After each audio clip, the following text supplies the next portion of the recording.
Alhamdulillah wassalatu wassalamu ala Rasulillah wa ala alihi wa sahbihi wa mawalah wa asyhadu an la ilaha illallah wahdahu la syarikalah wa asyhadu anna Muhammadan abduhu wa rasuluh sallallahu alaihi wa ala alihi wa sahbihi wa sallama tasliman katsira amma ba'du. Kita masih membahas tentang bab ini yang mana, Pak? Nah, gini aja. Bab takut kepada syirik. Allah Subhanahu wa taala berfirman, karena ini mungkin ya. Ini. Sip. Longgaran.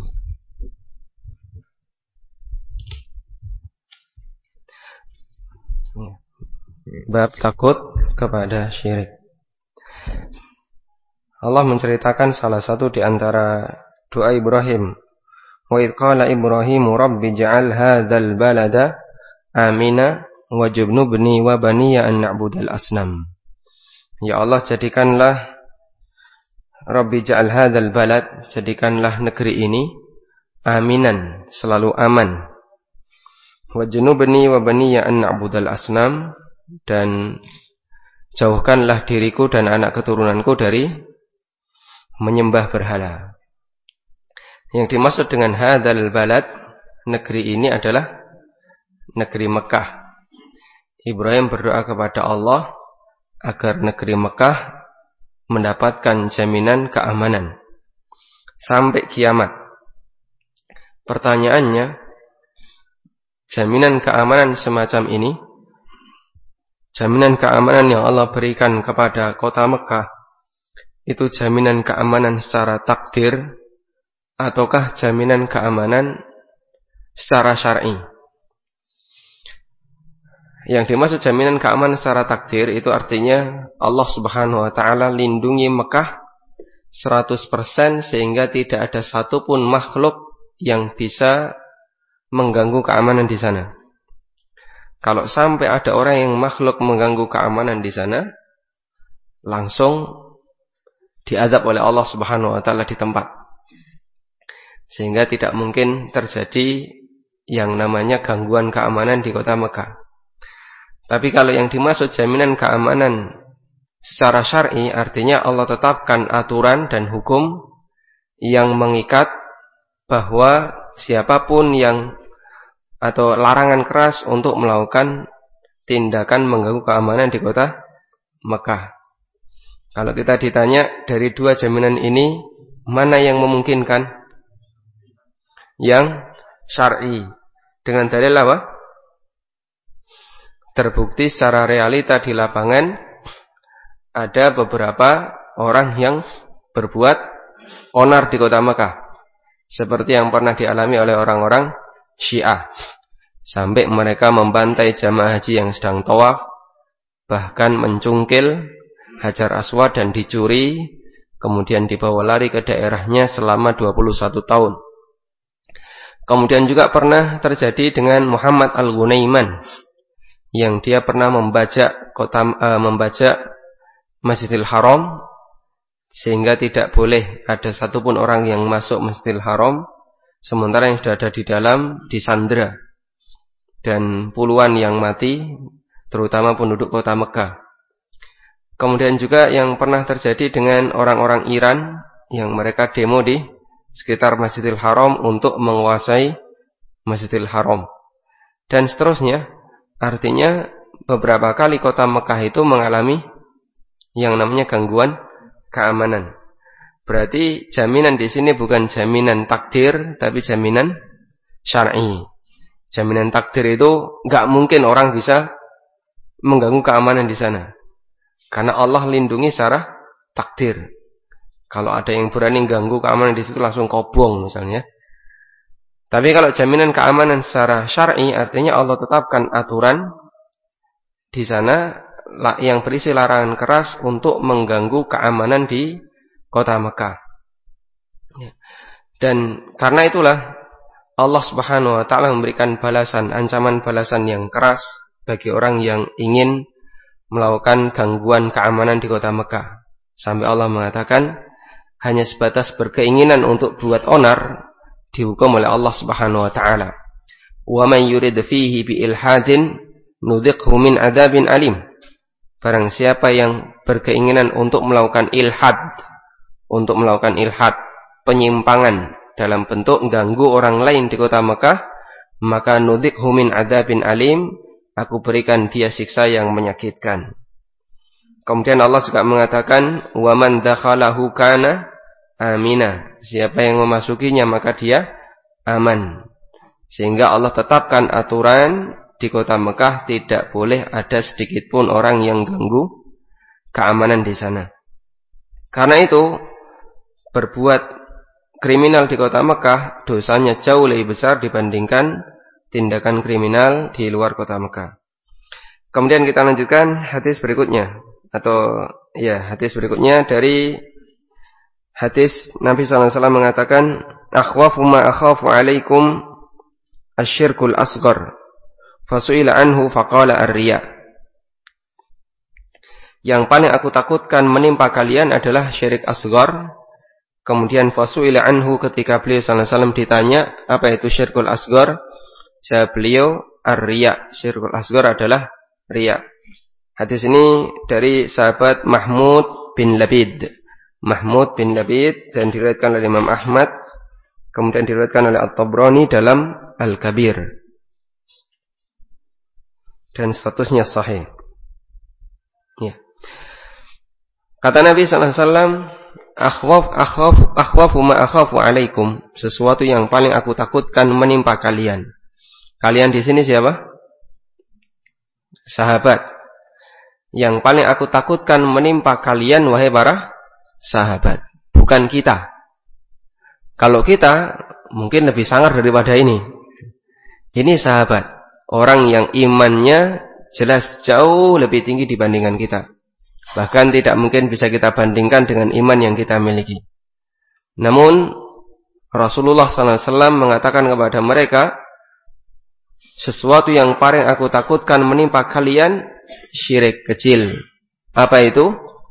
Riya, yaitu riya. Bedakan antara sasaran ibadah dengan motivasi beribadah. Kalau sasaran ibadahnya kepada selain Allah, ini syirik besar. Misalnya ya, ada orang yang dia beribadah kepada makhluk.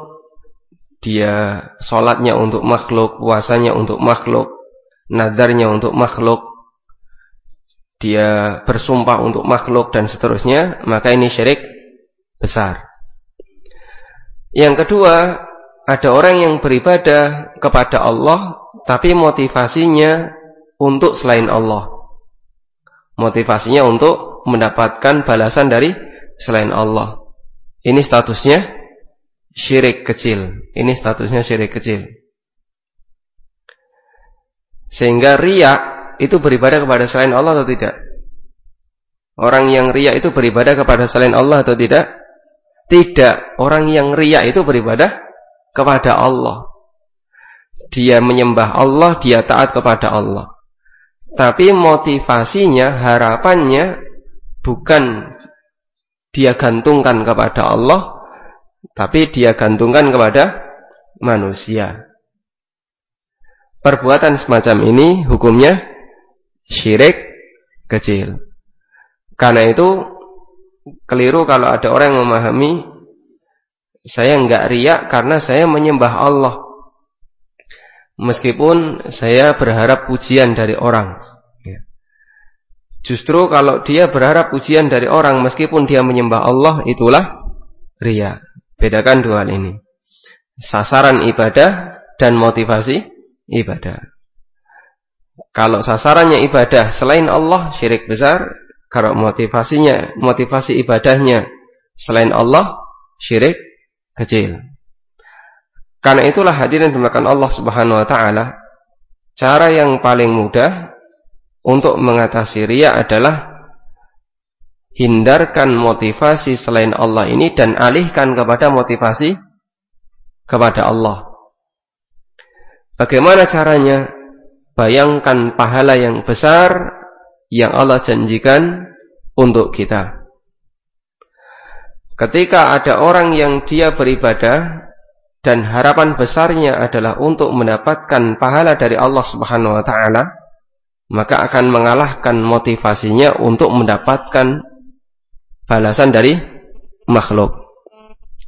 Dan yang namanya mendapatkan balasan dari makhluk, namanya keinginan untuk mendapatkan balasan dari makhluk, itu terkadang muncul tanpa disengaja.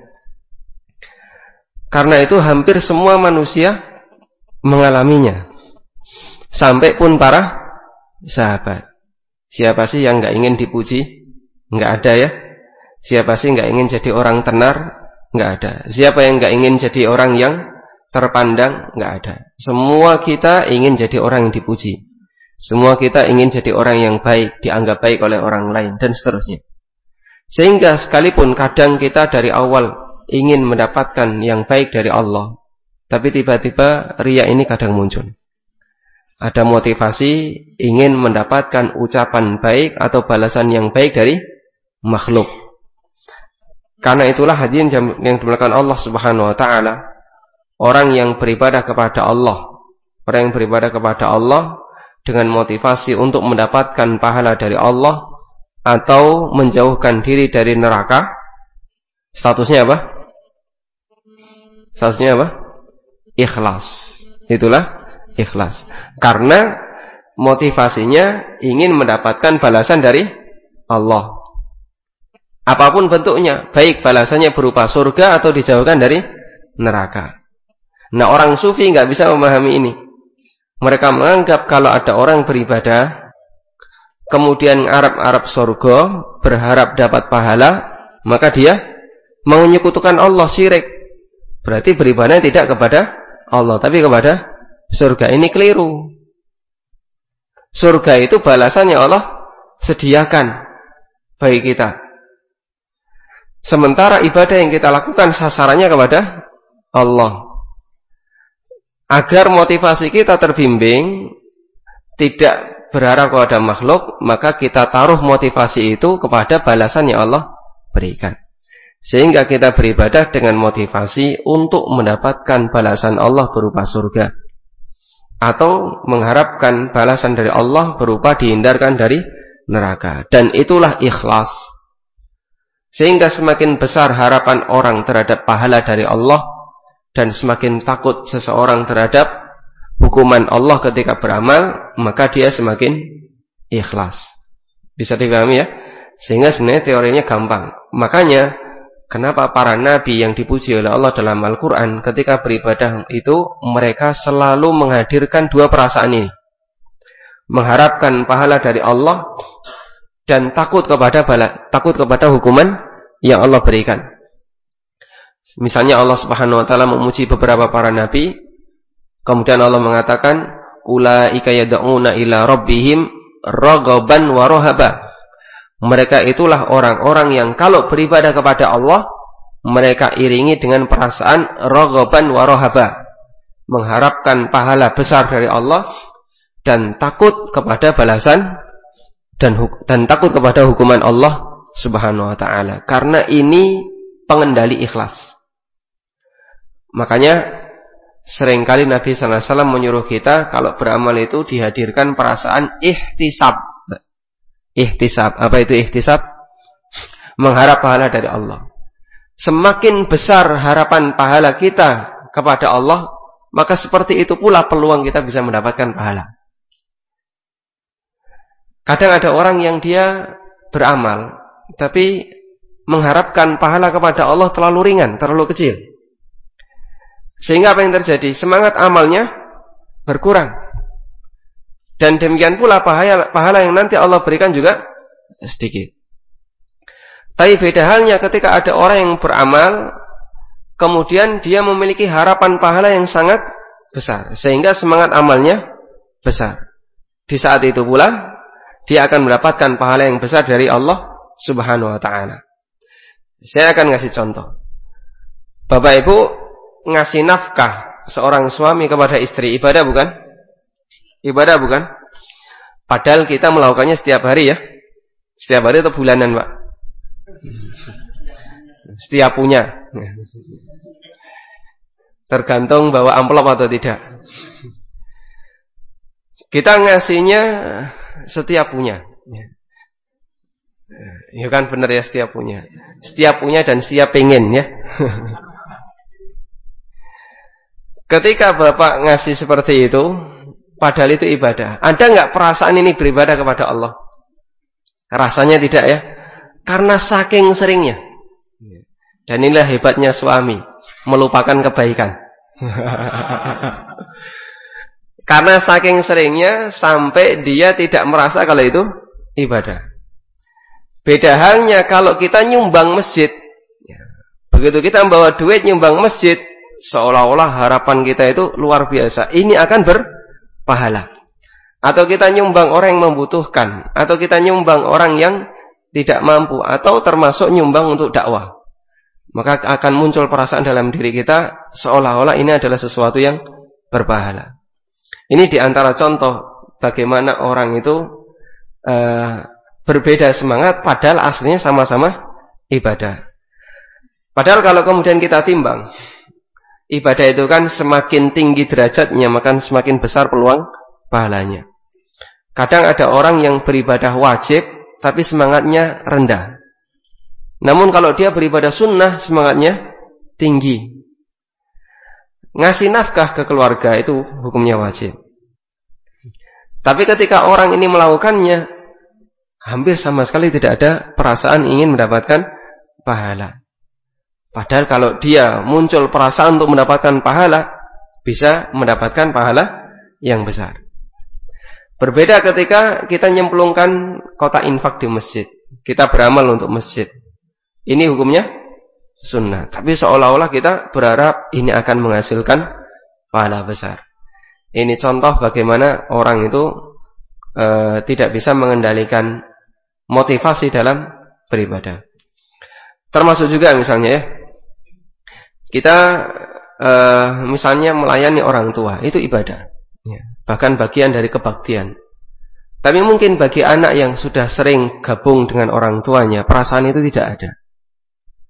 Lain halnya ketika dia kerja bakti, baksos misalnya, di daerah pelosok, mungkin muncul perasaan, wah ini nanti semakin berkeringat, semakin gede ganjarannya ya. Seolah-olah ada semangat untuk mendapatkan pahala dari Allah yang luar biasa. Kenapa ini dan itu berbeda? Karena orang tidak mengendalikan motivasinya tadi. Makanya Rasulullah SAW seringkali membimbing kita untuk ihtisab dan ihtisab dalam setiap kegiatan yang kita lakukan. Allah Subhanahu wa taala memberikan beban kepada kita itu dua. Yang pertama apa? Syariat. Yang kedua takdir. Dan masing-masing ibadahnya berbeda. Kalau syariat bentuk ibadahnya amalkan yang diperintahkan, tinggalkan yang dilarang. Kalau bentuk ibadah takdir apa? Ridha kepada setiap keputusan. Sampai pun dalam masalah takdir yang tidak kita inginkan. Takdir apa? Takdir buruk. Ada bentuk ibadahnya. Bagaimana bentuk ibadahnya? Kita merasa ridha terhadap keputusan Allah Subhanahu wa taala dengan ketetapan yang Allah berikan. Sekalipun itu tidak kita sukai. Ini akan menghasilkan pahala. Lain halnya kalau ada orang kena musibah tapi blank hatinya, sama sekali tidak ingin ada harapan untuk mendapatkan pahala. Makanya bedanya orang dapat musibah berpahala dan orang yang dapat musibah tidak berpahala itu pada satu kata. Apa tadi? Ihtisab. Ihtisab. Siapa yang dia sabar ketika menerima musibah dan ada perasaan ini akan berpahala, diberikan oleh Allah Subhanahu wa taala pahala, maka di saat itu dia akan mendapatkan pahala. Baik. Nah, ihtisab ini lawan dari riya. Semakin gede ihtisab, maka semakin kecil riya. Sebaliknya semakin besar riya, semakin mengecilkan ihtisab. Kalau ihtisab ini hilang sama sekali, ibadahnya batal. Sebaliknya, kalau riya yang muncul itu hanya sedikit, tapi ihtisabnya masih dominan, maka riya ini tidak mempengaruhi keabsahan ibadah, hanya saja mengurangi kualitas pahalanya. Karena motivasi ini yang mempengaruhi besar kecilnya pahala yang kita terima. Baik, termasuk bagian dari syirik kecil yang sifatnya riya adalah semua bentuk motivasi untuk mendapatkan dunia. Padahal aslinya di situ tidak ada janji dunia. Maka semua bentuk motivasi untuk mendapatkan dunia dari amal yang tidak ada janji dunia, ini bagian dari asyirkul asghar. Tinggal besar kecilnya yang dimunculkan di situ. Semakin besar motivasi dunianya, maka semakin besar syirik kecilnya. Dan semakin kecil motivasi dunianya, semakin kecil syirik kecilnya. Karena itulah hadirin dimuliakan Allah Subhanahu wa taala, terkadang ada amal yang sama sekali tidak dijanjikan oleh Allah dengan dunia. Artinya sebisa mungkin seorang muslim dalam mengamalkannya motivasi besarnya untuk akhirat. Jangan sampai untuk mengharapkan dunia.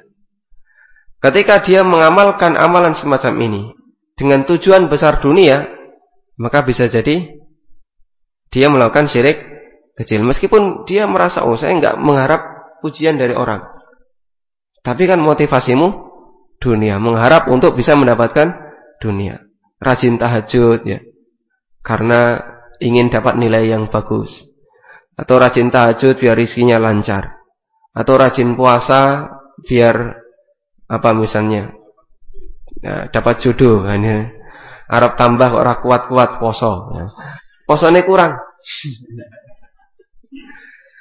Ini contoh bagaimana orang yang ketika beramal tapi motivasinya dunia lebih dominan. Karena itulah jamaah yang dimuliakan Allah Subhanahu wa taala, kenapa sampai sahabat diperingatkan oleh Nabi sallallahu alaihi wasallam, yang aku takutkan menimpa kalian syirik kecil. Karena syirik kecil ini penyakit bagi hati. Dan yang namanya penyakit hati bisa saja muncul dalam setiap manusia tanpa mengenal generasi, sampai pun yang terjadi pada sahabat. Sebagaimana mereka juga mengalami yang namanya tiaroh. Apa itu tiaroh? Berkeyakinan sial karena kejadian tertentu. Sahabat itu eksodus, pindahan dari kaum musyrikin menjadi mukminin. Sehingga terkadang pengaruh dari tradisi nenek moyang di masa silam masih melekat dalam dirinya. Kita saja yang lahir di lingkungan Majapahit ya, di lingkungan tradisi seperti ini, meskipun tidak terlalu kuat, padahal sudah Islam, kadang perasaan itu masih ada. Saya yakin ya, meskipun kita itu anti dengan bulan Suro Ciloko ya, kalau kemudian kita ngadakan hajatan bulan Suro, ada perasaan sesuatu enggak? Pasti kayaknya kok enggak nyaman. Meskipun kita sudah anti. Saya anti ini harus diperangi. Halah, praktekkan saja, pasti juga nanti masih ada usul seperti itu ya. Ini contoh bagaimana kadang penyakit hati itu muncul dalam diri seorang, sampai pun dia orang yang sudah belajar tauhid, orang yang sudah anti dengan syirik. Karena itu, kenapa di sini Nabi sallallahu alaihi wasallam mengatakan kepada para sahabat, yang paling aku takutkan adalah syirik kecil yang menimpa kalian. Karena yang namanya penyakit semacam ini bisa menjangkiti semua umat manusia. Makanya dalam hadis riwayat Ahmad, Rasulullah sallallahu alaihi wasallam mengajarkan kepada kita doa anti kesyirikan. Doa untuk melindungi diri dari kesyirikan. Bagaimana lafadznya? Allahumma inni a'udzubika min an usyrika bika syai'an a'lamu wa astaghfiruka lima la a'lamu. Pun hafal saya nggih? Alhamdulillah. Ada yang sudah hafal, ada yang belum hafal. Yang belum hafal tanya ke yang sudah hafal.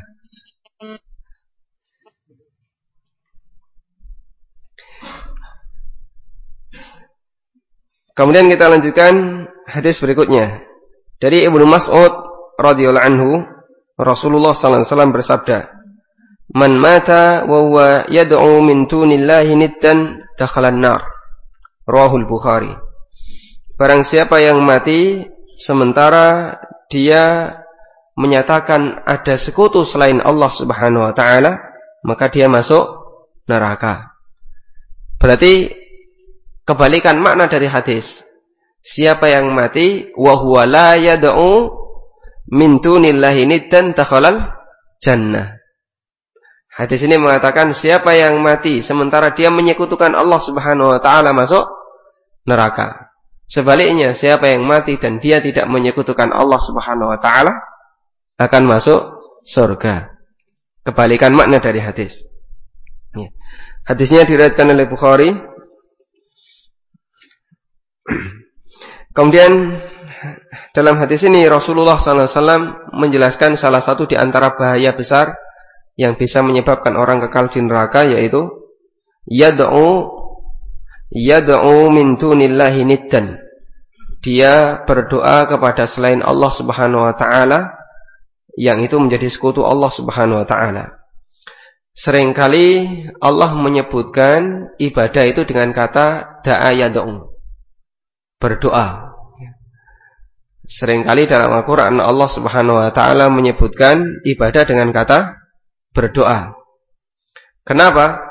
Karena inti ibadah adalah doa. Karena inti ibadah adalah doa. Karena kenapa kita beribadah kepada Allah? Jawabannya, kita ingin mengharapkan sesuatu dari Allah. Andaikan kita mengenal Tuhan, tapi Allah Subhanahu wa taala Tuhan ini, Tuhan yang kita kenal ini tidak pernah ngasih tahu tentang masalah balasan, juga tidak pernah ngasih tahu tentang masalah hukuman. Dan Tuhan ini mengatakan, kamu saya ciptakan, selesai.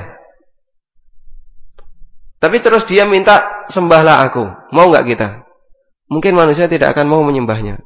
Nah, untuk apa kita menyembah? Nggak rano ganjarannya kan dia? Nggak ada balasan dan nggak ada yang ditakutkan. Kita mau menyembah karena ada balasan yang baik maupun ada suatu ancaman yang buruk. Orang termotivasi dan ada rasa takut kalau tidak mau nurut nanti akan dihukum. Karena itulah ibadah disebut doa, karena semua ibadah itu ada unsur harapan kepada yang disembah. Baik harapan berupa apa yang kita inginkan, atau harapan berupa pahala yang dijanjikan. Sehingga kenapa Allah Subhanahu wa taala sering menyebut ibadah dengan doa, karena doa adalah inti ibadah. Dan itu sesuai dengan hadis yang diriwayatkan oleh Tirmidzi. Rasulullah sallallahu alaihi wasallam mengatakan, ad-du'a huwal ibadah. Doa itu adalah ibadah.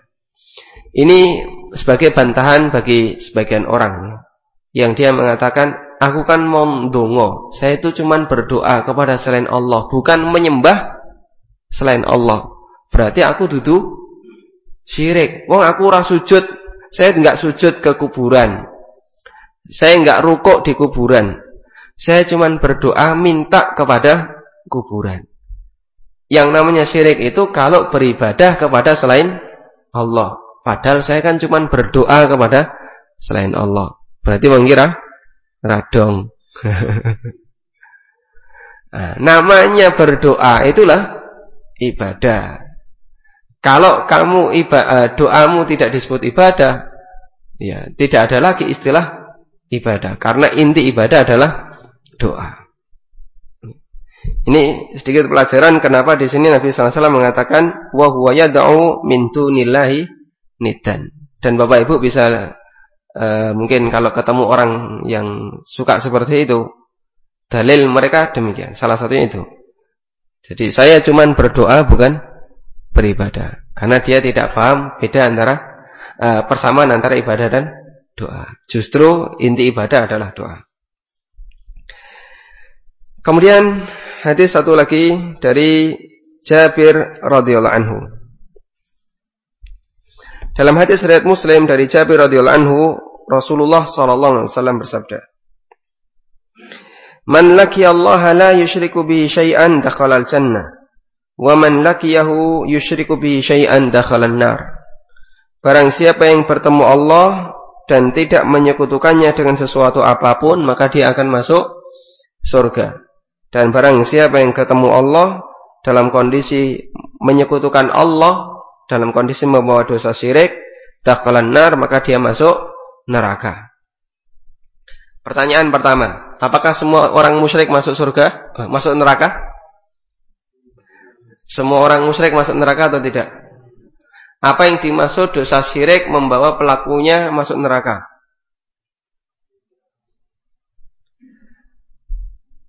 Dosa syirik yang dibawa mati.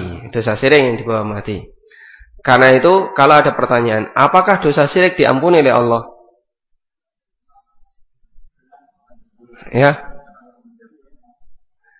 Diampuni oleh Allah jika tidak dibawa mati. Artinya bertobat sebelum mati. Para sahabat dulunya kaum musyrikin. Kaum musyrikin. Bahkan mungkin kita pernah dengar Umar bin Khattab radhiyallahu anhu pernah menyembah berhala dari roti. Meskipun riwayat ini masih dipertanyakan oleh sebagian ulama apakah sahih atau tidak. Artinya mereka dulu pindahan dari orang musyrikin. Tapi ketika masuk Islam mereka bersih dari semua dosa syirik. Maka kalimat dosa syirik tidak diampuni oleh Allah perlu dikasih tambahan jika dibawa mati. Dan itulah yang dimaksud man laqiyallah. Siapa yang ketemu Allah. Artinya siapa yang mati. Siapa yang mati ketemu Allah dalam keadaan tidak membawa dosa syirik, maka berhak masuk surga.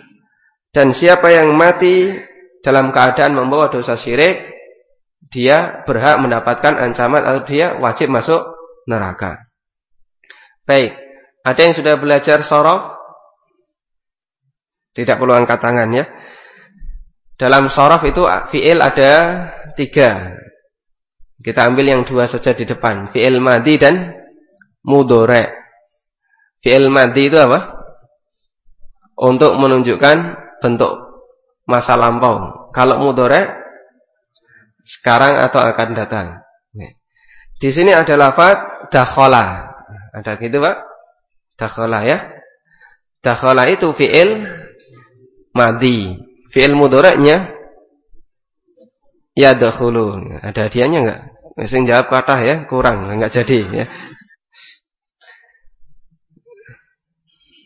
Dakhala fi'il madhi artinya bentuk lampau.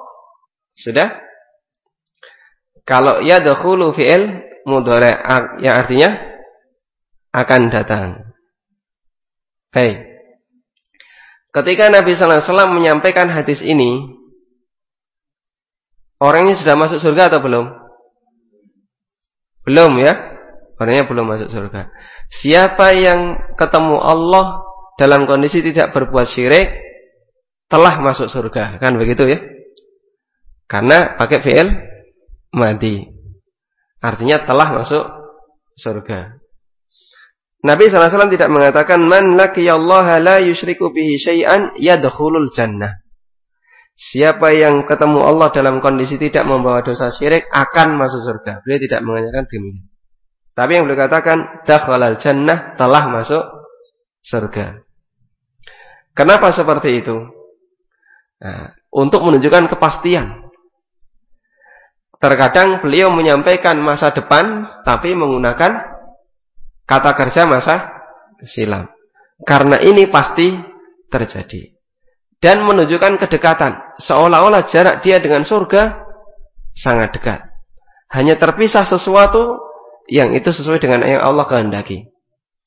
Karena itulah jamaah yang dimuliakan Allah. Kenapa kalau orang itu qomat pakainya fi'il madhi. Qad qamat as-shalah. Qad qamat as-shalah. Telah ditegakkan salat.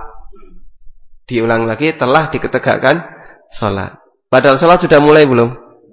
Belum. Makmumnya saja masih pada leha-leha ya. Qad qamatis shalah sek do kelekaran misalnya. Berarti kan salat belum dimulai. Kenapa kok pakai fi'il madhi?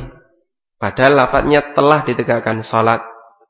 Jawabannya karena menunjukkan kedekatan. Sebentar lagi salat mau dimulai. Karena itu termasuk kekeliruan, dan ini ada di sebagian masjid, begitu muadzin mengucapkan qad qamatis shalah, imamnya takbiratul ihram. Ada di sebagian masjid imamnya takbiratul ihram, Ketika muadzin baru mengucapkan qad qamatis shalah. Jut makmume pripun? Sak karepe makmume. Mbok arep nyusul mbok bubar ya terserah. Sehingga dia enggak memperdulikan makmum, pokoknya begitu qad qamatis shalah dia sudah mulai. Mungkin ada beberapa orang di belakangnya yang ikut. Yang lain mungkin baru menyusul. Karena dia memahami kan sudah qad qamat as-shalah, telah ditegakkan salat. Berarti nek kowe durung takbiratul ihram ngapusi. Wong durung mulai salat kok bilangnya qad qamati as-shalah. Ini salah paham ya. Karena yang dimaksud qad qamatis shalah meskipun pakai masa lampau kata kerjanya, namun maksudnya adalah sebentar lagi akan ditegakkan salat, bukan telah ditegakkan salat. Kemudian hadis ini dalil bahwa orang yang mati itu ketemu Allah Subhanahu wa taala. Baik muslim maupun non-muslim. Dan Allah Subhanahu wa taala akan memberikan balasan untuk mereka. Makanya salah satu di antara cara Nabi sallallahu alaihi wasallam untuk meyakinkan para sahabat, meyakinkan umatnya agar mereka tidak percaya kepada Dajjal adalah keyakinan semacam ini.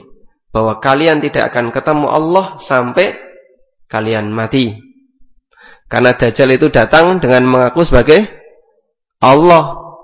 Dia datang mengaku sebagai Allah, kemudian minta diagungkan, minta disanjung sebagaimana layaknya Tuhan. Sementara Dajjal punya berbagai macam kesaktian. Punya surga, neraka, bisa memerintahkan langit untuk turun hujan, bumi untuk menumbuhkan tanaman. Bodohnya manusia di zaman itu. Banyak yang percaya kepada Dajjal. Karena kesaktian yang dimiliki oleh Dajjal. Dan itu salah satu di antara sebabnya adalah karena manusia sangat butuh dengan yang namanya makanan. Semakin butuh makanan ketika dikasih janji makanan, dikasih janji dunia, wah, orang kemudian begitu tamak untuk mendapatkannya. Sampai kemudian diajak untuk menyembah Dajjal, mereka mau. Kemudian Nabi sallallahu alaihi wasallam meyakinkan, innakum lan tarawna rabbakum hatta tamutu. Kalian tidak akan mungkin bisa ketemu Allah Subhanahu wa taala sampai kalian mati. Sehingga kalau Dajjal ngaku Tuhan sementara kalian masih hidup, mungkin enggak dia Tuhan? Enggak mungkin. Karena Tuhan tidak bisa ditemui oleh orang yang masih hidup. Kemudian hadis ini dijadikan dalil sebagian ulama bahwa orang kafir juga ketemu Allah Subhanahu wa taala dalam arti melihat Allah, namun dalam kondisi Allah murka. Karena ulama berbeda pendapat apakah orang kafir melihat Allah atau tidak. Ada sebagian yang mengatakan orang kafir melihat Allah di hari kiamat, ada yang mengatakan orang kafir tidak melihat Allah. Dan di antara dalil yang menunjukkan orang kafir melihat Allah adalah hadis ini. Orang musyrik ketemu Allah, artinya melihat Allah Subhanahu wa taala. Namun ini ikhtilaf ijtihadi dalam masalah akidah. Karena ada pendapat lain yang mengatakan mereka tidak melihat Allah. Wallahu a'lam. Selesai untuk bab takut kepada kesyirikan. Yang intinya di sini beliau tanamkan adalah bahwa bentuk takut kepada syirik pertama, kita mengingat betapa besarnya ancaman perbuatan kesyirikan. Ancamannya apa saja? Satu. Dari yang pertama. Dosanya tidak diampuni. Innallaha la yaghfiru ayyushraka bih. Kemudian yang kedua. Ancamannya apa yang kedua? Ya. Mendapatkan ancaman neraka. Kemudian beliau juga menjelaskan sikap orang yang takut kepada syirik bagaimana? Dia selalu berdoa kepada Allah agar dijauhkan dari syirik, seperti yang dialami oleh Ibrahim. Ciri orang yang takut kepada syirik, dia akan minta perlindungan kepada Allah jangan sampai terjerumus dalam kesyirikan. Karena orang itu semakin takut, dia akan semakin menghindar. Kita saja yang misalnya ada yang alergi debu, nyawang debu kira-kira jarak 100-200 meter. Itu sudah ketakutan. Padahal belum masuk. Nah, kalau kita melihat penyakit hati semacam ini, syirik, seharusnya kita akan berusaha untuk menghindarinya. Salah satu di antara contohnya adalah banyak berdoa kepada Allah minta perlindungan dari kesyirikan. Kemudian yang keempat, beliau jelaskan di sini bahwa syirik itu bisa dialami oleh siapapun, sampai pun orang soleh sekelas para sahabat. Sehingga Nabi sallallahu alaihi wasallam pernah menasihatkan kepada mereka, yang paling aku takutkan menimpa kalian adalah munculnya syirik asghar. Padahal itu terjadi pada para sahabat. Wallahu a'lam. Ada waktu 5 menit. Mungkin ada yang disampaikan?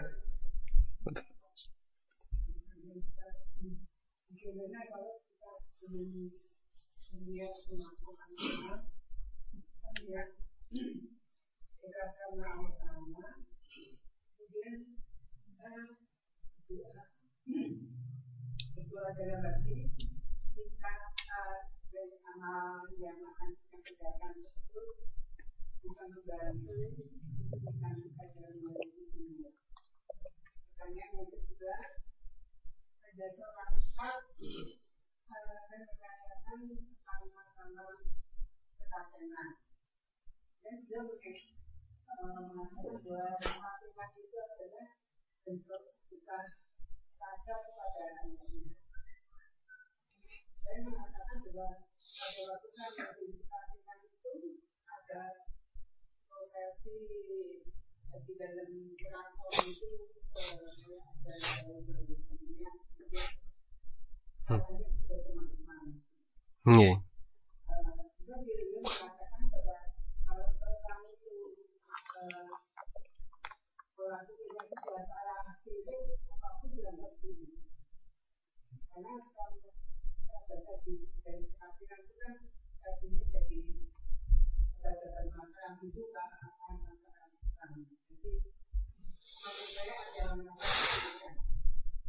Kemudian bagaimana kalau saya menganggap bahwa seorang ustaz tersebut dari dengan LC itu boleh tidak pakai memblacklist kalau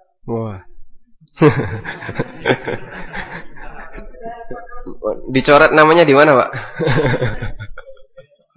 Dari peredaran. Oke. Baik, untuk yang pertama, ada orang yang ibadahnya ikhlas. Dia menyembah Allah, motivasinya juga karena ingin mendapatkan balasan dari Allah.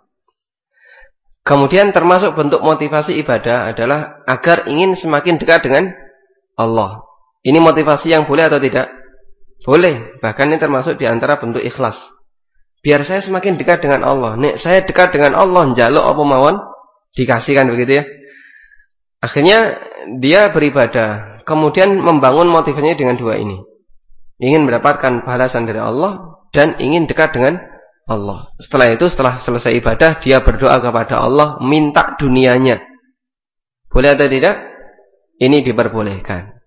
Ini halal, ini ibadah yang benar, ibadah yang ikhlas, tidak ada unsur mengharapkan dunia di sana. Karena ibadahnya motivasinya untuk Allah. Berbeda dengan jenis yang kedua. Ada orang yang beribadah, tapi motivasinya untuk dunia. Ya, kowe iki sing rajin poso men jodohmu cepet teko misalnya, atau men rizkine lancar. Tapi rajin puasa.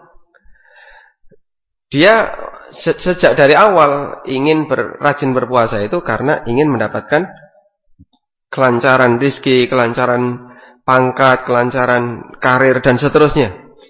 Yang ini hukumnya bisa syirik kecil, ya. Karena mengharapkan pahala atau motivasi ibadahnya bukan untuk Allah Subhanahu wa taala. Beda kalau rajin puasa biar dekat dengan Allah terus berdoa. Kalau ini diperbolehkan. Karena itu hadirin dimakan Allah, kita itu sudah habis waktunya untuk mencari dunia lama sekali, ya. Dari 24 jam kita nyari dunia berapa jam? mungkin 8 jam, bahkan lebih lembur-lembur. Ngono sing bose ya lebih lagi. Nah, gitu ya. Di kantor nyambut gawe, ning omah nyambut gawe. Nanti keluar kota ya nyambut gawe. Makanya jadi bos makin sibuk ya. Kemudian sudah sekian banyak waktu yang dia gunakan untuk mencari dunia. Sementara ibadahnya hanya sedikit. Kita total misalnya nggak sampai 1 jam atau bahkan maksimal 2 jam.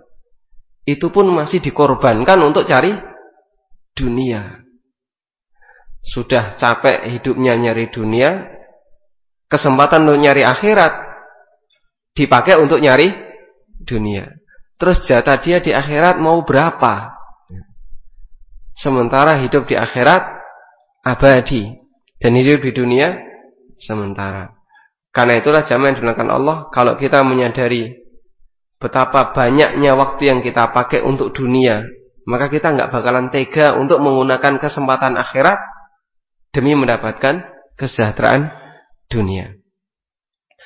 Kemudian yang kedua tentang masalah sekatenan. Ini sama dengan pertanyaan orang tentang hukum tradisi yang dilakukan oleh sebagian kaum muslimin ketika nikah. Ada pecah telur, ada sahur, apalagi Pak? Balang-balangan dan seterusnya. Ada siraman ya. Sebenarnya semua aktivitas ini aslinya kan ya cuman kegiatan biasa saja, ya, kayak cah cilik dolanan begitu saja.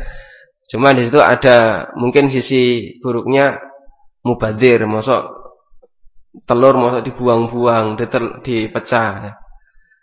Tapi sisi ini mungkin terlalu kecil. Among telur engko tak bayar tunai ya bisa, nggak pakai kredit. Cuman masalahnya semua aktivitas ini tidak lepas dari yang namanya mitos. Nggak ada yang lepas dari namanya mitos.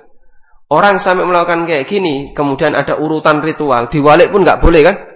Ini dulu baru ini. Oh nggak mau, harusnya ini dulu baru yang ini. Dibalik saja nggak mau dia. Kenapa? Karena masing-masing ada keyakinan mitosnya. Motivasi inilah yang lebih besar. Mitos ini yang lebih kuat. Bukan semata prakteknya. Mau kayak gitu saja kok dilarang. Kalau kayak gini saja mungkin kita nggak ngelarang. Tapi sajanya ini nggak ada. Kayak gini plus motivasi dalam batin. Mitos dalam hati. Sekaten juga demikian. Mitosnya itu lebih kuat daripada sedekahnya. Kalau kerajaan mau sedekah, kemudian ngasih sumbangan sembako dalam bentuk minyak mentah, crude oil ya. Dalam bentuk beras ya, kemudian sabun dan seterusnya dibungkusi. Setelah itu ditata di depan keraton misalnya. Nanti siapa yang dapat kupon silahkan ngambil. Mungkin ini nggak ada unsur mitosnya Pak. Tapi nggak bakalan mungkin keraton melakukan kayak gini. Meskipun bondone podo karo sekatenan. Kenapa kok diwujudkan dalam bentuk seperti itu?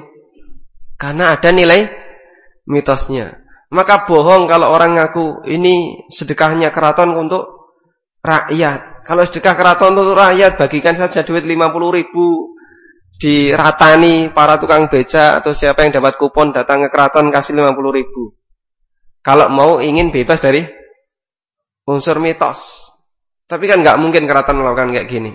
Tetap mereka pakai gunung-gunungan atau apa yang ubur rampenya lebih banyak daripada isinya. Orang itu dapat apa tuh dari situ? Mau dapat sak cawuk nasi gitu, mateng. Ini buat apa? Padahal sudah diperebutkan banyak tangan. Karena berkahnya yang diinginkan. Kalau motivasi sedekahnya, orang disuruh datang ke keraton, kowe tak kei sak kepel sego, gelem mboten? Padahal suk-sukan kayak gitu. Mung cuman dapat sak kepel sego. Ora bakalan gelem. Orang pasti mikir, apa nilai manfaat yang saya dapatkan? Ternyata bukan itu. Di balik itu manfaatnya. Kira-kira orang yang rebutan gunung itu Pak dapat apa Pak? Yang paling besar itu dapat apa? Ya? Yang paling besar itu dapat apa? Benda yang paling besar dia dapatkan. Mungkin dapat apel siji itu paling gede ya. Hah? Flash disk. Wah. Ini si Sultan naruh di situ ada flash disk, ada laptop, ada hard disk eternal gitu. Panjat pinang nih jadinya. Iya. Sehingga motivasinya terlalu jauh kalau disebut ini sedekah untuk rakyat. Masya Allah, nilainya terlalu remeh jika dibandingkan usaha mereka untuk mendapatkannya. Berarti bukan itu tujuannya, tapi untuk ngalah berkah. Maka nggak salah kalau kemudian Bapak ya memblacklist Ustadz itu. Ya. Cuman masalahnya ngefek apa enggak? Wallah, yang lain cukup. Oh, enggak, monggo. Gimana pakai ini enggak?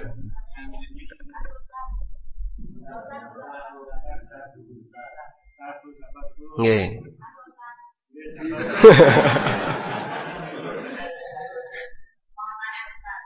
Nggih.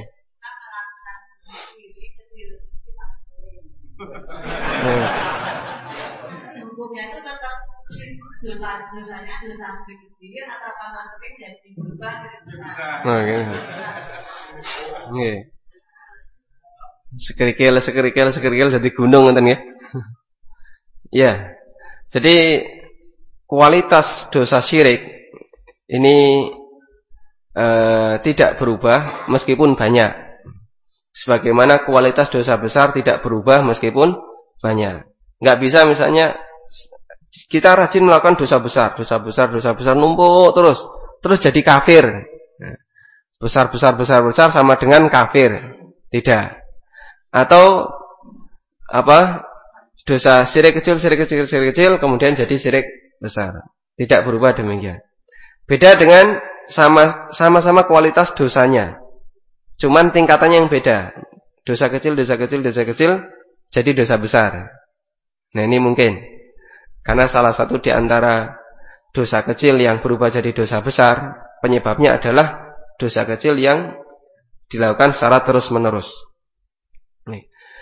Kalau ada orang yang dia mati dalam kondisi bahwa banyak dosa syirik kecil, apakah berubah jadi dosa syirik besar? Jawabannya dia tidak kafir. Artinya tetap syirik kecil itu jadi syirik kecil. Cuman nanti kembali kepada pembahasan kemarin. Apakah dosa syirik kecil itu diampuni oleh Allah ataukah tidak? Sudah pernah kita bahas kemarin ya. Bisa ngasih rincian Pak? Angkat tangan dulu.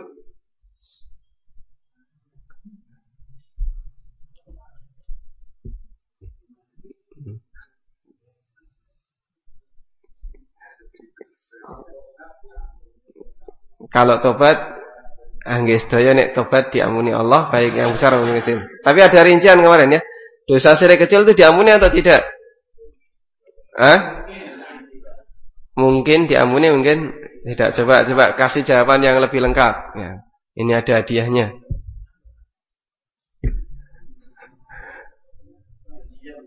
Gimana rinciannya lupa? Wingi ramel bu, orang nyatet.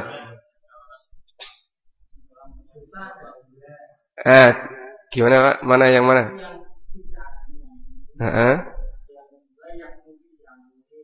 Terus?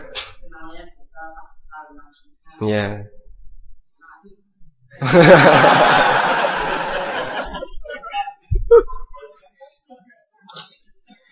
Nggih, matur nuwun. Bisa tambahkan kan? Tambahkan Mas. Syirik kecil bisa hilang dengan timbangan amal. Syirik kecil bisa hilang dengan timbangan amal. Terus?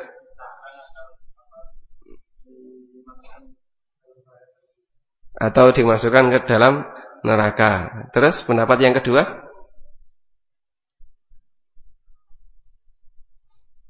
Mungkin diampuni oleh Allah Subhanahu wa taala. Saya ulang kemarin ya ringkasnya. Syirik kecil ada dua pendapat. Pendapat pertama mungkin diampuni oleh Allah. Ini pendapatnya Ibnul Qayyim, Asy-Syaukani dan Asy-Syaukani. Kemudian yang kedua, syirik kecil tidak mungkin diampuni oleh Allah. Nah, karena tidak mungkin diampuni oleh Allah, terus gimana cara menghilangkannya? Nah, di situ ada dua pendapat. Ada yang mengatakan hilang pakai amal, ditimbang. Nanti kira-kira amalnya besar ya, bisa mengurangi dosa syirik kecilnya. Ada yang mengatakan hilang setelah disiksa. Jadi pakai amal nggak bisa, tapi bisanya disiksa dulu. Baru kemudian setelah bersih, dia bisa selamat dan dimasukkan ke dalam surga. Wallahu a'lam. Kalau syirik kecilnya banyak sekali sering, ya, tinggal siapkan saja amal yang banyak. Nek bisa menghapus. Tapi yang lebih penting adalah taubat. Ya. Wallahu a'lam. Dapat ini Pak?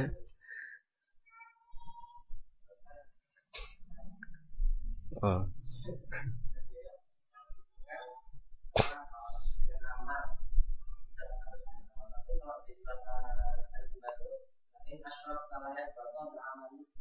Lain asyrak talayah batan amaluka, tafsirnya adalah syirik besar, karena syirik besar menghapus semua amal. Syirik besar, bukan semua syirik. Wallahu a'lam. Atau bisa juga ditafsirkan syirik kecil tapi menghapus amal yang bersangkutan. Ada sholat kecampuran syirik kecil, hanya ini yang hapus. Tapi sholat yang lain masih ada. Nah, pahala di sholat yang lain inilah yang dipakai untuk menghapus dosa syirik kecil yang pernah dia miliki. Pun cekap, insya Allah kita sambung yang terakhir ya.